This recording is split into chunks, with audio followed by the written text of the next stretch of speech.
আসসালামু আলাইকুম। আজকে আমরা অ্যাসিড সম্পর্কে কিছু ধারণা অর্জন করব। অ্যাসিড অ্যাসিডের সংজ্ঞা।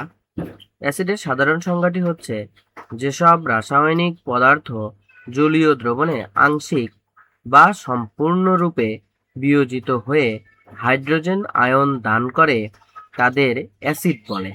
আমরা যদি অ্যাসিডের কিছু উদাহরণ দেখি তাহলে দেখতে পারবো সালফিউরিক অ্যাসিড এ জলীয় দ্রবণে হাইড্রোজেন প্লাস আয়ন দান করে। ইথানোয়িক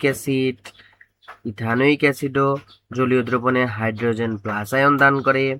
কার্বনিক অ্যাসিড এটাও জলীয় দ্রবণে হাইড্রোজেন প্লাস আয়ন দান করে। হাইড্রোক্লোরিক অ্যাসিড এও জলীয় দ্রবণে হাইড্রোজেন প্লাস আয়ন দান করে। সুতরাং এই সবগুলোই হচ্ছে অ্যাসিড।